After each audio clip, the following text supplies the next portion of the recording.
अस्सलामुअलैकुम, welcome to my channel BSN generic for all. आज की वीडियो में हम पढ़ने जा रहे हैं न्यूट्रिशन, जो कि सेकंड सेमेस्टर BSN का चैप्टर है। न्यूट्रिशन सब्जेक्ट है। इसमें हम पढ़ेंगे 6 number chapter nutritional consideration in liver disease में, यानी कि लिवर डिजीज़ में हमें न्यूट्रिशन की साइड से अगर हम देखें तो कौन सी हमें न्यूट्रिशनल एजुकेशन दी जाती है और हमें किस डाइट फॉलोइंग प्लान के मुताबिक चलना पड़ता है, जो कि हमें एडवाइस किया जाता है ताकि हम अपने लिवर को हेल्दी मेंटेन कर सकें, या कि अगर उसमें कोई पैथोलॉजी है तो वो रिमूव हो सके। सो ये वीडियो मैं बनाने जा रही हूँ ऑन द रिक्वेस्ट कि उन्होंने रिक्वेस्ट किया कि न्यूट्रिशन के चैप्टर्स कवर करा दूँ। सो आज हम ये लिवर का चैप्टर पढ़ने जा रहे हैं। होप सो आप लोग को वीडियो बहुत अच्छे से समझ आई होगी, और जो लाइन वाइज रीडिंग है वो मैं बिल्कुल भी नहीं कराऊंगी, क्योंकि इससे चैप्टर बहुत ज़्यादा फिर वीडियो लेंथी हो जाती है और देखने वाला जो है वो बहुत ज़्यादा बोर भी हो जाता है, जिसकी वजह से मैं सिर्फ जो है कंसेप्ट वाली जितनी भी बातें हैं वो सारी बता दूँगी। बाकी जो रीडिंग वगैरह है वो आप सब ने खुद ही करनी है। सो लेट्स स्टार्ट द चैप्टर। ये ऑब्जेक्टिव्स है, ऑब्जेक्टिव्स आप पढ़ लीजिएगा। हम स्टार्ट करते हैं फंक्शंस ऑफ लिवर से, जहाँ से हमारा चैप्टर स्टार्ट होता है। Functions of liver. अब लिवर जो है ये एक ऐसा ऑर्गन है जिसके हज़ारों फंक्शन होते हैं, हज़ारों में हम ले सकते हैं कि इसके हज़ारों फंक्शन होते हैं।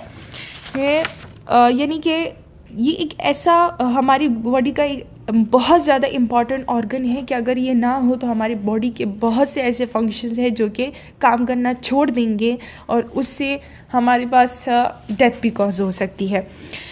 लिवर जो है इसके हज़ारों फंक्शंस है, जैसे कि आयरन स्टोरेज जो होती है वो ये यहाँ पे सबसे ज़्यादा आयरन होता है, कॉपर की स्टोरेज होती है, ब्लड की स्टोरेज होती है, RBCs की प्रोडक्शन होती है, प्लाज्मा प्रोटीन्स यहाँ पे होती हैं, एल्बुमिन वगैरह, बाइल की प्रोडक्शन होती है, फैगोसाइटोसिस एक्टिविटी, यानी कि फैगोसाइटोसिस पूरा सिस्टम होता है, कफर सेल्स होते हैं यहाँ पे जिसे हम कहते हैं मैक्रोफेजेस या फिर मोनोसाइट्स, जो कि माइक्रोबायोलॉजी में आप पढ़ चुके होंगे कि मैक्रोफेजेस जो कि हमारे पास इम्यून सेल्स होते हैं, सबसे लार्ज इम्यून सेल्स होते हैं, जो कि अगर लिवर पे पाए जाए तो फिर हम उसे कफर सेल्स कहते हैं, वो भी होते हैं। यहाँ पे ब्लड क्लोटिंग फैक्टर्स होते हैं जैसे कि फिब्रिन, थ्रोम्बिन वगैरह।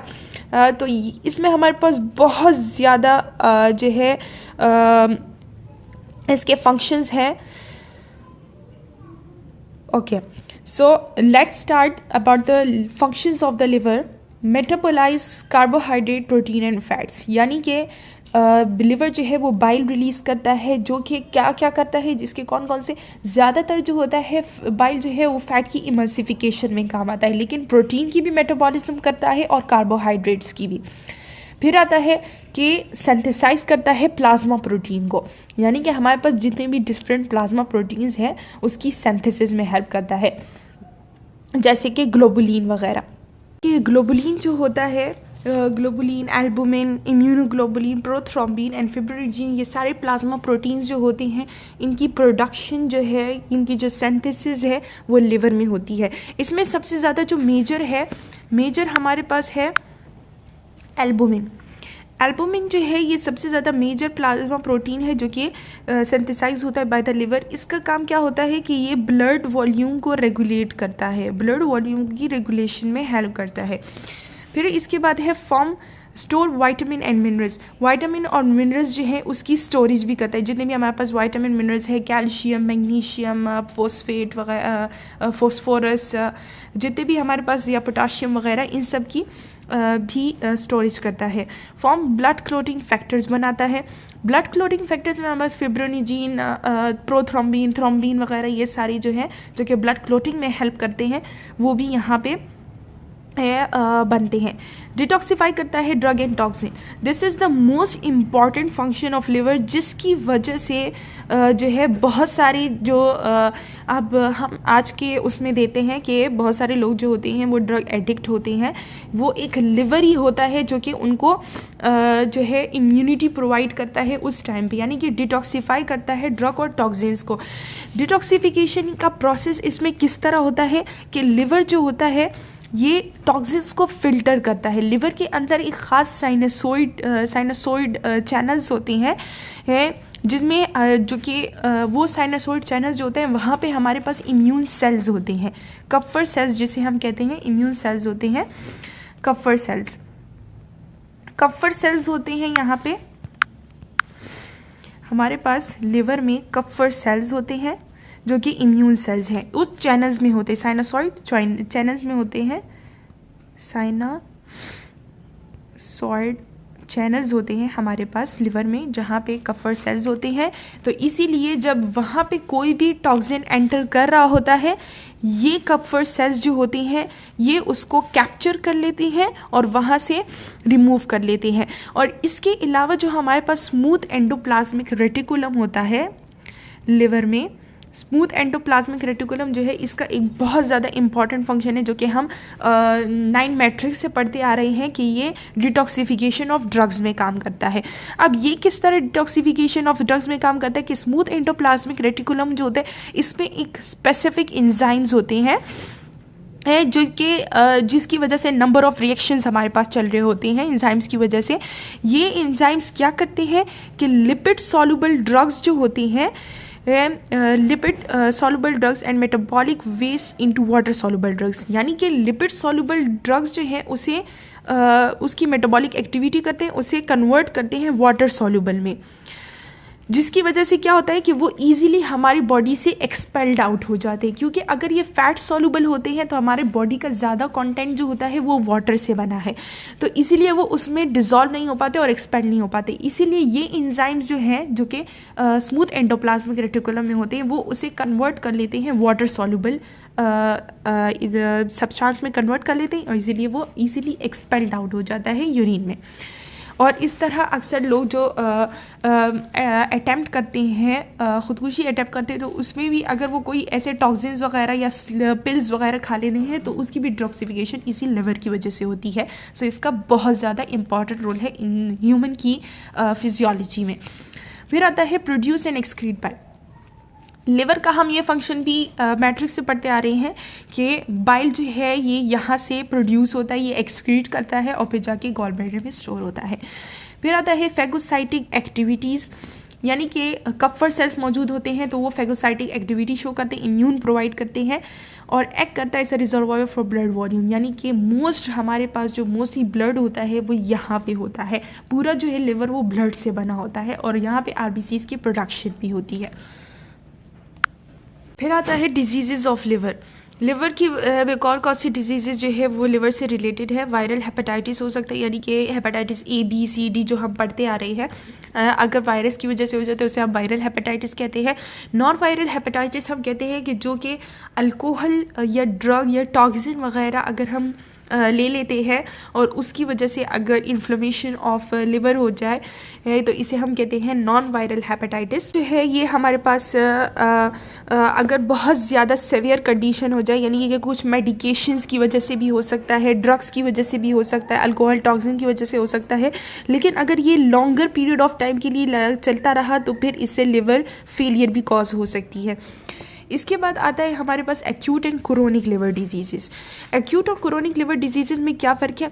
एक्यूट जो होती है ये it happen you liver loss its ability to function, यानी कि इसमें जो लिवर है वो अपना फंक्शन जो है वो प्रॉपरली नहीं कर पाता। ये हमारे पास कब होता है? या तो हम अगर मेडिसिन या पॉइजन वगैरह जो है अगर वो ओवरडोज कर लें, मेडिसिन ड्रग्स वगैरह ओवरडोज कर लें या पॉइजन वगैरह ले लेते हैं, तो तब हमारे पास जो फेलियर होती है वो एक्यूट लिवर फेलियर होती है। और क्रोनिक लिवर फेलियर जब हमारे पास लॉन्ग स्ट्रेच ऑफ टाइम के लिए होती है, यानी कि चलती आ रही होती है और जाके बाद में कई साइम सिस्टम पता रखते हैं और तब तक पूरा लिवर जो है वो फेल हो चुका होता है।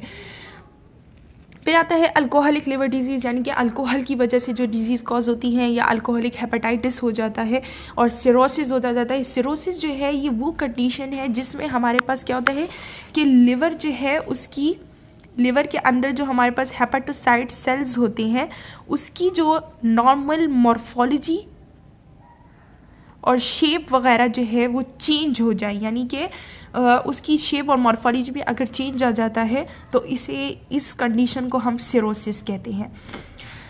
और फिर अगर सिरोसिस हो जाता है तो लिवर के अंदर जो पोर्टल सर्कुलेशन है, जितनी भी ब्लड सर्कुलेशन चल रही है वो सही से नहीं हो पाती, और जब ब्लड सर्कुलेशन सही नहीं होगी तो हमारे पास end stage liver disease cause हो सकती है। और इसके अलावा है कोलिस्टेटिक लिवर डिजीज़, जैसे कि आप इसके नाम से देख सकते हैं, कोलिस्टेटिक लिवर डिजीज़। कोली जो है ये लफ्ज़ हम यूज़ करते हैं बाइल के लिए। कोलिस्टेटिक लिवर डिजीज़ होती है कि हमारे पास आता है कि बाइल डक्ट्स जो होते हैं उसमें डिस्ट्रक्शन आ जाती है। किस वजह से? सिरोसिस की वजह से। यानी कि अगर हेपेटोसाइट सेल्स की मॉर्फोलॉजी चेंज हो जाए, शेप चेंज हो जाए, तो उसकी बाइल डक्ट्स जो हैं उसके अंदर डिस्ट्रक्शन आ जाती है, क्योंकि नॉर्मल मॉर्फोलॉजी चेंज हो गई है। एक्यूमुलेशन हो जाती है, वहाँ पे बाइल एसिड्स जो हैं वो एक्यूमुलेट हो जाते हैं, जिससे इन्फ्लेमेशन होती है बाइल डक्ट्स की। और इसके बाद ये इन्फ्लेमेशन अगर बहुत ज़्यादा हो जाती है तो हमारे पास end stage liver disease cause होती है। और इसके अलावा और अदर लिवर डिजीज़ हैं वो भी हो सकती है। अगर हम ग्रामेटिकली समझें तो अगर ये हमारे पास लिवर है और यहाँ से बाइल डक्ट्स आ रहे हैं, तो अगर ये लिवर के हेपेटोसाइट सेल्स की मॉर्फोलॉजी चेंज हो गई है तो बाइल डक्ट्स की डिस्ट्रक्शन हो जाएगी, यहाँ से ब्लड सर्कुलेशन हो नहीं रही, और जितना भी बाइल है वो यहाँ पे स्टैटिक कंडीशन में आ गया है, जैसे कि आप लफ्ज़ से देख सकते हैं इस वर्ड से, ये स्टैटिक कंडीशन। तो अब बाइल के अंदर बहुत सारे एसिड्स वगैरह भी है, उससे इसकी इन्फ्लेमेशन स्टार्ट होगी। एंड देन हमारे पास अगर डाइजेशन के लिए भी बाइल बहुत ज़्यादा ज़रूरी होता है, वो डाइजेशन का तो अलग ही मसला होगा और यहाँ पे लिवर फेल हो जाएगा। फिर हमारे पास आता है एंड स्टेज लिवर डिजीज़, यानी कि वो कौन सी लिवर डिजीज़ हैं जो कि एंड स्टेज यानी कि लिवर की कंप्लीट जो है वो मॉर्फोलॉजी डिस्ट्रक्ट हो जाती है या डिस्टर्ब हो जाती है। हमारे पास सबसे आता है मैल न्यूट्रिशन, यानी कि अगर एक इंसान जो है वो मैल न्यूट्रिएंट है, उसे अपनी प्रॉपर जो डाइट है वो प्रॉपर नहीं मिल पा रही है। ज़्यादातर जो हम अगर देखें पाकिस्तान में तो ऐसा ज़्यादा होता नहीं है, लेकिन बहुत कम ऐसे केसेस होते हैं मैल न्यूट्रिशन की वजह से। लेकिन जैसे कि ऐसी कंट्रीज़ होती है जैसे कि अफ्रीका वगैरह, वहाँ पे बहुत ज़्यादा जो है वो फूड शॉर्टेज होती है, जिसकी वजह से मैल न्यूट्रिशन कॉज होती है। उसकी वजह से भी एंड स्टेज लिवर डिजीज़ हो सकती है, जैसे कि कैंसर, लिवर कैंसर हो जाता है etcetera. Portal hypertension with varices. अब पोर्टल हाइपरटेंशन विद वेरिसेस क्या है? पोर्टल हाइपरटेंशन हम कहते हैं जब हमारे पास portal hypertension with varices, varices हम कहते हैं रप्चरिंग ऑफ वेसल्स को। वेरिसेस का मतलब होता है rupturing of vessels. Portal hypertension क्या है कि जब हमारे पास न्यूट्रिएंट रिच ब्लड जो होता है वो स्टोर होता है लिवर में, लेकिन अगर लिवर जो है उसके हेपेटोसाइट सेल्स जो है उनकी मॉर्फोलॉजी, उनकी स्ट्रक्चर चेंज हो गई है, तो अब हमारे पास वो ब्लड जो है वो आसानी से पास नहीं हो पाएगा, यानी कि उसे जो हमारे पास न्यूट्रिएंट रिच ब्लड है वो नहीं मिल पा रहा है। पोर्टल सर्कुलेशन जो हमने पढ़ा हुआ है, एनाटॉमी में पढ़ा होगा पोर्टल सर्कुलेशन के बारे में। तो पोर्टल सर्कुलेशन अगर उसमें नहीं हो रही है, किस वजह से? हेपेटोसाइट की स्ट्रक्चर डिस्ट्रप्शन की वजह से। तो इससे क्या होता है कि वहाँ पे ब्लड जो है उसका वॉल्यूम बहुत ज़्यादा हो जाता है, हाइपरटेंशन कॉज होती है, यानी कि ब्लड वॉल्यूम बहुत ज़्यादा हो जाता है, हाइपरटेंस हो जाते हैं और हमारे पास वहाँ की जो वेसल्स है वो रप्चर हो जाते हैं। This is called portal hypertension with varices. फिर हमारे पास आता है एसाइड्स। अब एसाइड्स क्या है? एसाइड्स हमारे पास, इसका मतलब है कि हमारे बॉडी में उस जगह पे ब्लड, उस जगह पे फ्लूइड जो है वो एक्यूमुलेट हो जाता है जहाँ पे इसे होना नहीं चाहिए, यानी कि बिल्डअप ऑफ फ्लूइड होता है। ये मैं क्रॉस कर देती हूँ। एसाइड्स हमारे पास आता है buildup of fluid in area, मतलब वो एरिया जहाँ पे नहीं होना चाहिए। तो ज़्यादातर जो इसमें हमारे पास कंडीशन है वो है एब्डोमेन की, जब बिल्डअप ऑफ फ्लूइड हो जाता है इन एब्डोमेन में, तो उससे क्या होता है कि उनका पेट जो है वहाँ पे बहुत ज़्यादा फ्लूइड एक्यूमुलेट हो जाता है, बाहर की तरफ निकल आता है। और इससे हमारे पास जो है इसके साइन सिम्टम्स में क्या क्या इंक्लूड होता है कि अगर उनकी डाइजेशन प्रॉपर नहीं हो रही है, बहुत ज़्यादा कॉन्स्टिपेशन है, इसकी वजह से शॉर्टनेस ऑफ ब्रीथ भी हो जाती है, ये इसके साइन एंड सिम्टम्स है। फिर हमारे पास आता है हेपेटिक इंसेफेलोपैथी। ये भी बहुत ज़्यादा इम्पॉर्टेंट जो है वो डिजीज़ है, हेपेटिक इंसेफेलोपैथी। हेपेटिक तो हमें समझ आता है लिवर से रिलेटेड है, लेकिन इंसेफेलोपैथी अगर आप लफ्ज़ देखें तो ये हमारे पास है कि ब्रेन की पैथी, यानी कि ब्रेन की डिजीज़। तो अब ब्रेन और लिवर का क्या कनेक्शन है यहाँ पे, कि जैसा कि हमें लिवर के बहुत हज़ारों फंक्शंस हैं, लिवर का एक फंक्शन ये भी है कि ये प्रोटीन्स जो है उसे कन्वर्ट करता है into amino acid, and then amino acid का जो साइकिल चलता है, तो लिवर जो है उसका मेन इम्पॉर्टेंट रोल होता है in the urea formation. Urea formation जो है जो कि लिवर में होती है, बहुत ज़्यादा इंपॉर्टेंट फंक्शन है हमारी बॉडी के एक्सक्रीटरी सिस्टम का। तो अब लिवर में यूरिया की फॉर्मेशन हो रही है, लेकिन अगर लिवर में कोई ऐसी डिजीज़ आ गई है जिसकी वजह से ये यूरिया फॉर्मेशन नहीं हो रही, यानी कि हमारे पास अगर मैं इसका साइकिल बताऊं कि प्रोटीन्स है, उनकी डिग्रेडेशन होती है into amino acid, okay, amino acid की डिग्रेडेशन होती है into ammonia, ammonia convert, liver ammonia को कन्वर्ट करता है into urea, and then urea pass होता है into kidney and then excrete. तो अगर लिवर जो है वो अनएबल है किसी डिजीज़ की वजह से कि वो अमोनिया से यूरिया में कन्वर्ट नहीं कर पा रहा है, तो वो अमोनिया ही रहेगा। अगर अमोनिया रहेगा, यूरिया में कन्वर्ट नहीं हो रहा, तो यही अमोनिया हमारे ब्लड स्ट्रीम में जाएगा, ब्लड स्ट्रीम से वो हमारे ब्लड ब्रेन बैरियर्स तक जाएगा, यानी कि हमारे फिर जो ब्लड में ये शामिल हो गए तो ब्लड सारी बॉडी में सर्कुलेट करता है, तो जाहिर सी बात है कि ये ब्रेन में भी जाएगा। अब ब्रेन जो है, अगर ब्रेन में ये जा रहा है और वहाँ पे ब्लड ब्रेन बैरियर्स जो होते हैं जो कि कैप्चर करते हैं टॉक्सिक सब्सटेंसेस को, तो अब ये उसको क्रॉस कर लेते हैं, तो ये हमारे ब्रेन के नॉर्मल फंक्शनिंग को डिस्टर्ब कर देते हैं, बिकॉज एमोनिया जो है वो बहुत ज़्यादा टॉक्सिक सब्सटेंस है, इसीलिए लिवर उसे यूरिया में कन्वर्ट करता है, because urea is less toxic substance. लेकिन अगर वो अमोनिया है तो अगर वो ब्रेन पे चला गया तो वहाँ पे वो उसकी नॉर्मल फंक्शन को डिस्टर्ब कर देगा। This is called hepatic encephalopathy. Hope so आप लोग को समझ आ रही होगी। फिर आता है ग्लूकोज की अल्टरेशन आ जाती है, जैसे कि अगर हमारे पास हम कोई जो है वो ग्लूकोज बहुत ज़्यादा इनटेक कर रहा है और उसकी जो BMI है बहुत ज़्यादा आ रही है, मतलब वो ज़्यादा कैलोरीज जो है वो बर्न आउट नहीं कर रहा और बहुत ज़्यादा इनटेक कर रहा है, तो ग्लूकोज जो है वो ग्लाइकोजन में कन्वर्ट होता जाता है। या फिर ऐसा हो सकता है कि अगर हम ग्लूकोज बिल्कुल टेक नहीं कर रहे हैं, फैट्स जो हमारे पास होंगे वो कन्वर्ट होंगे ग्लूकोज में, इससे हमारे पास कीटो एसिडोसिस भी हो सकता है, और डायबिटिक मेलाइटस, डायबिटिक इंसिपिडस, ये सारी डिजीजेस कॉज हो सकती है। This is related two diabetes. फिर आता है फैट मेल एब्जॉर्प्शन स्टिटूरिया। स्टिटूरिया का जो लफ्ज़ आया है, स्टिटूरिया का मतलब होता है कि जब फैट जो है वो हमारी फीसिस में फैट पास होता है इनटू फीसिस, हमारे फीसिस में जब फैट पास होना स्टार्ट हो जाती है, इस कंडीशन इज कॉल्ड स्टिटूरिया। और ये किस वजह से होता है? क्योंकि फैट की मेल एब्जॉर्प्शन होती है। अगर बाइल नहीं आ रहा है, लिवर बीमार, हमारा लिवर जो है वो डिजीज़ कंडीशन में है, बाइल नहीं आ रहा है वहाँ से, तो फैट की एब्जॉर्प्शन जो है वो नहीं होगी इंटेस्टाइन में, और ये कन्वर्ट हो जाएगा इनटू स्टिटूरिया, और हमारे फैट जो है वो फीसिस में पास आउट होना स्टार्ट हो जाएंगे। फिर आता है थ्रोम्बोसाइटोपिनिया विद एनीमिया, यानी कि हमारे प्लेटलेट लेवल जो है वो भी कम हो जाते हैं, उनकी फॉर्मेशन कम हो जाती है, और एनीमिया भी कॉज होता है। एनीमिया हम कहते हैं कि जब आयरन की डिफिशिएंसी हो जाती है।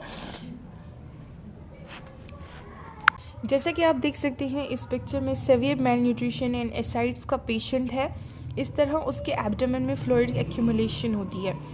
फिर आता है विटामिन मिनरल डिफिसिट इन सेवियर हेपेटिक फेलियर, यानी कि ऐसी कौन सी हेपेटिक फेलियर जिसमें मतलब हेपेटिक फेलियर या लिवर के रिलेटेड जो डिजीज़ है उसमें हमारे न्यूट्रिशन में कौन कौन से विटामिन मिनरल्स हैं उनकी डिफिशिएंसी होती है, जिसकी वजह से कॉज होते हैं। विटामिन ए की deficiency, D, E, K, B6, B12, folic acid, folate की, नियासिन की, निकोटीन की। नियासिन जो है वो विटामिन B3 को कहते हैं, zinc, magnesium, iron, potassium, phosphorus वगैरह। फिर आता है डायग्नोस्टिक्स टेस्ट नॉन इन्वेसिव। इनके जो डायग्नोस्टिक टेस्ट होते हैं वो नॉन इन्वेसिव होते हैं, यानी कि जिसमें नॉन इन्वेसिव टेस्ट हम उन्हें कहते हैं जिसमें कट या सर्जरी वगैरह नहीं की जाती, नॉन इन्वेसिव तरीके से हो जाती हैं। नॉन इन्वेसिव LFTs हमारे पास क्या है? LFTs हम कहते हैं लिवर फंक्शन टेस्ट। इसमें हमारे पास ये फंक्शन टेस्ट जो है ये किस लिए किए जाते हैं? इस फंक्शन टेस्ट से हम लिवर की ओवरऑल हेल्थ जो है वो चेक करते हैं। इसमें हम क्या करते हैं कि लिवर जितने भी एंजाइम, प्रोटीन और जितने भी सब्सटेंसेस जो है वो बनाता है उसकी अमाउंट को हम मेजर करते हैं एक सिंपल ब्लड सैंपल लेके। अगर हमें उसकी अमाउंट जो है वो उसके नॉर्मल मिल जाती है, मतलब आपका लिवर हेल्थी है। अगर उसमें कुछ डिफिशिएंसीज आ जाती है देन आपको बताया जाता है कि लिवर की कौन सी पैथोलॉजी कॉज हो रही है, जैसे कि एंजाइम्स, प्रोटीन, प्रोथोबीटाइप वगैरह, CBC वगैरह कराया जाता है। अब ये कुछ एंजाइम के टेस्ट किए जाते हैं, ALT, AST, ALP, LDH। इसके नाम मैं आपको बता देती हूँ। ALT जो है ये हम कहते हैं एलेनिन ट्रांस एमिनेज टेस्ट को। एलेनिन ट्रांस एमिनेज टेस्ट होता है, इसमें हम क्या करते हैं, लिवर का फंक्शन एसेस करते हैं, इवोल्यूशन करते हैं और जैसे कि हमारे पास हेपेटाइटिस डिजीज़ वगैरह जो होता जाती है उसमें ज़्यादातर इसको देखा जाता है। इसका मैं आपको लिखवा देती हूँ। फर्स्ट हमारे पास है alanine transaminase okay test. फिर नंबर सेकंड पे हमारे पास है AST, aspartate amino transferase. Aspartate amino transferase. फिर थर्ड पे है ALP, alkaline phosphate.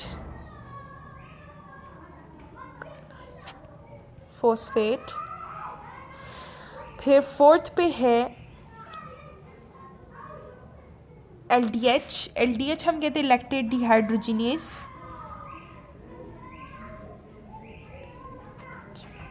Test okay. Serum and urine bilirubin test किया जाता है। Serum albumin and proteins, prothrombin time PT जिसे हम कहते हैं वो भी टेस्ट किया जाता है। प्लेटलेट काउंट्स वगैरह ये सारे टेस्ट हैं जो कि एक लिवर की कंडीशन को चेक करने के लिए किए जाते हैं। अब डाइटरी मैनेजमेंट जो है गाल स्टोन्स के लिए कैसे की जाती है?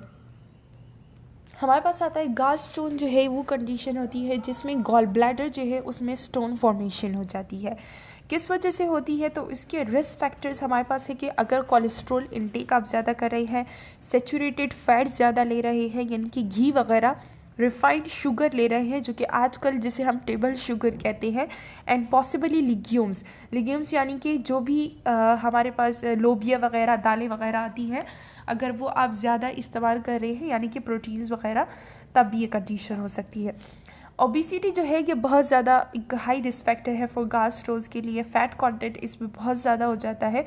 डाइटरी फैक्टर जो कि प्रिवेंट करते हैं गाल स्टोन्स की डेवलपमेंट को, उसमें हमारे पास आता है अगर आप पॉली अनसेचुरेटेड फैट यूज़ करें जैसे कि कैनोला ऑयल्स वगैरह यूज़ करें, mono unsaturated fat fibre use करें और कैफ़ीन और वेजिटेबल्स वगैरह यूज़ करें। कैफ़ीन जो है ये मोस्ट इम्पॉर्टेंट है लिवर के लिए, क्योंकि जो लोग ज़्यादा कैफ़ीन इंटेक करते हैं चाय में या कॉफ़ी में, तो उनका जो फैट कंटेंट है वो डिक्रीज़ होता जाता है, इससे उन्हें लिवर डिजीज़ बहुत कम होती है। फिर आता है न्यूट्रिशन सप्लीमेंट्स जो कि गाल स्टोन से हमें प्रिवेंट कर सकते हैं। उसमें विटामिन C और आयरन वगैरह आते हैं, बहुत ज़्यादा इम्पॉर्टेंट रिसोर्स है। इन एडिशन में हमारे पास आता है कि अगर हम plant terpenes Rowachol has been used with some success to dissolve gall stones. Plant terpene जो है ये एक हमारे पास रेमेडी सी है कि इसमें टर्पीन जो है ये जो है ब्रेक डाउन करती है गाल स्टोन्स को और इंक्रीज़ करते हैं बाइल कंटेंट को, जिसकी वजह से वो स्टोन्स को फ्लश आउट कर लेती है। यानी कि जब हम टर्पीज लेते हैं फूड में तो ये क्या कहते हैं कि अब गाल ब्लैडर में स्टोन बन गए हैं, तो टर्बीज क्या करता है कि हमारे बाइल का जो लेवल होता है वो नॉर्मल से ज़्यादा कर देता है, यानी कि बाइल जो है वो ज़्यादा प्रोड्यूस होता है। जब ज़्यादा बाइल प्रोड्यूस होगा तो वो एक उसका बहुत ज़्यादा प्रेशर होगा उस स्टोन्स पे, तो वो क्या करेगा, फ्लश आउट यानी कि उसे पुश करेगा आगे की तरफ, ट्यूब्स की तरफ, बाइल डक्ट्स की तरफ पुश करेगा और वो स्टोन जो है वो बाइल डक्ट्स में चले जाएंगे और टूटने के बाद, और इस तरह वो हमारे बॉडी से एक्सक्रीट हो जाएंगे। इसी एक रेमेडी है, फोल्ड रेमेडी है। जो कि हम गाल स्टोन जो है उसको उसकी पैसेज में प्रमोट करते हैं। फिर आता है कि गाल ब्लैडर फ्लश भी हम इस रेमेडी को कहते हैं और लिवर फ्लश भी हम इसे कहते हैं। ये बहुत ज़्यादा पॉपुलर रेमेडी है।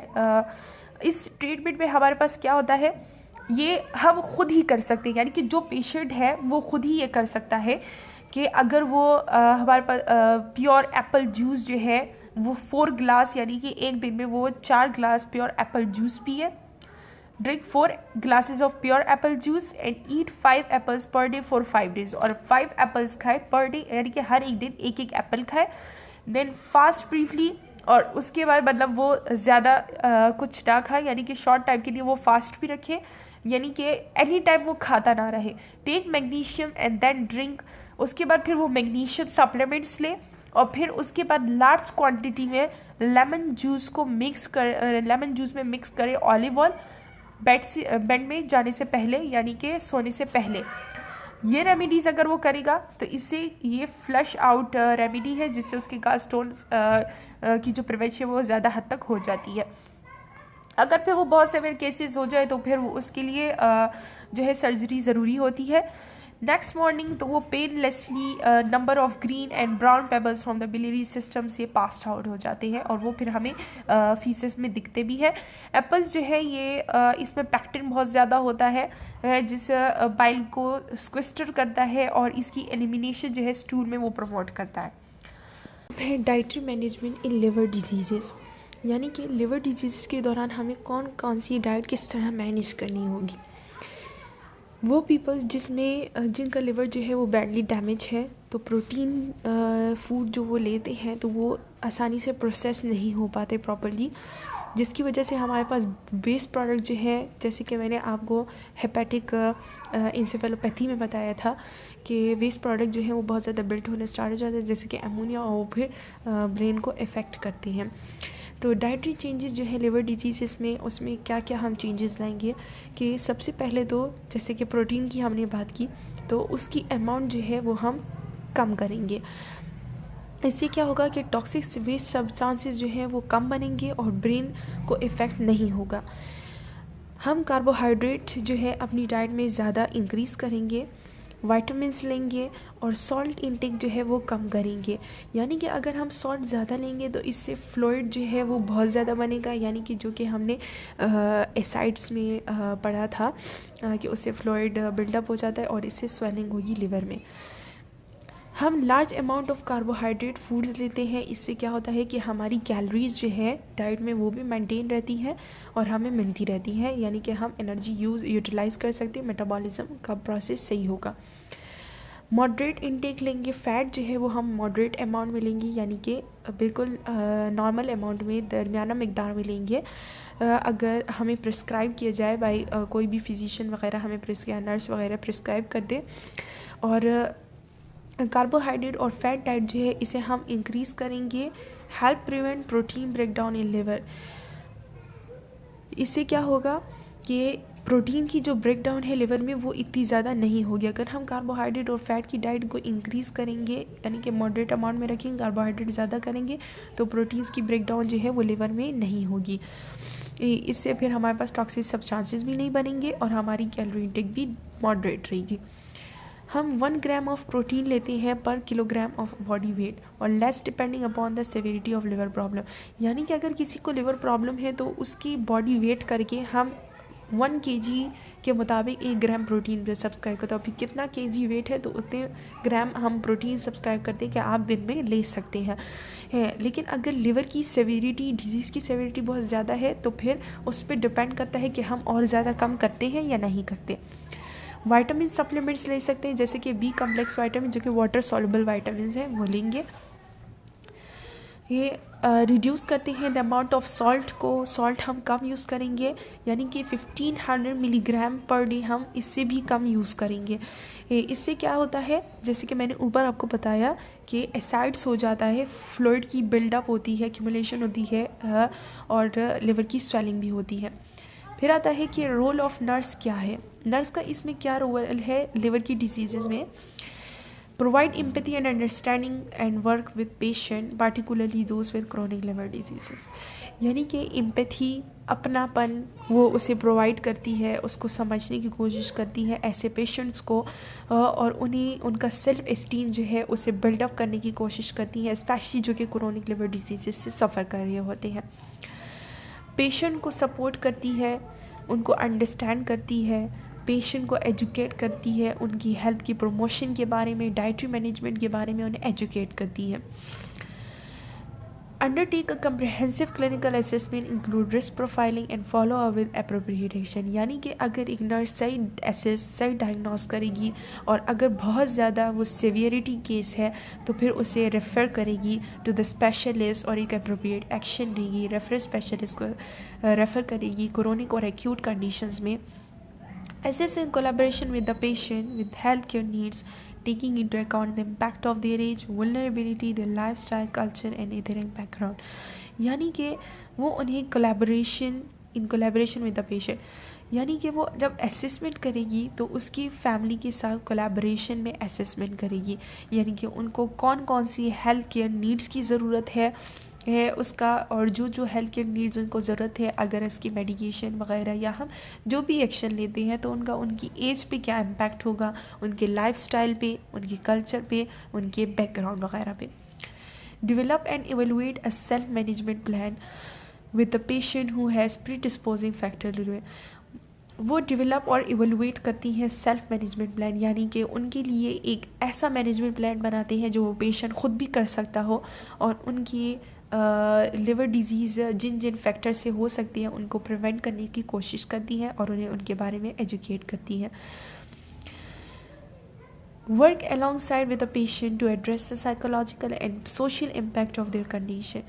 वो पेशेंट के साथ वर्क करती है, इस बारे में भी उनकी साइकोलॉजिकल और सोशल इम्पैक्ट्स के बारे में भी देखती हैं कि पेशेंट भी साइकोलॉजिकली और सोशली कैसे असरात पड़ेंगे, और उसके बारे में भी वो उनकी ये सेल्फ एस्टीम को प्रमोट करती हैं। और वो एक स्पेसिफिक डायग्नोस्टिक ट्रीटमेंट जो है वो सेफली हमें प्रोवाइड करती है। Use early warning tools approaches to identify the patient change and deteriorating condition, यानी कि पेशेंट की चेंजिंग कंडीशन को देखती है, अगर बहुत ज़्यादा सेवेरिटी होती है तो उन्हें रेफ़र करती है, एक अप्रोप्रिएट एक्शन लेती है राइट टाइम पे, राइट वे से एंड सेफली तरीके से। So this is all about our today's lecture. Liver disease के बारे में था कि उसमें हम न्यूट्रिशन मैनेजमेंट कैसे करेंगे। होप सो आप लोग को वीडियो की बहुत अच्छी तरीके से समझ आई होगी, और इसके बारे में अगर कोई भी क्वेश्चन हो तो आप कमेंट सेक्शन में पूछ सकते हैं, एंड मैं ट्राई करूँगी कि उसका आंसर भी दे सकूँ। अगर आपको और भी बहुत ज़्यादा ऐसी वीडियोस चाहिए तो आप मुझे कमेंट में बता सकते हैं। उसके लिए आप इस चैनल को लाइक, सब्सक्राइब और शेयर कीजिए ताकि आने वाली और वीडियोस भी आप लोग को उसका नोटिफिकेशन आ जाए। बेल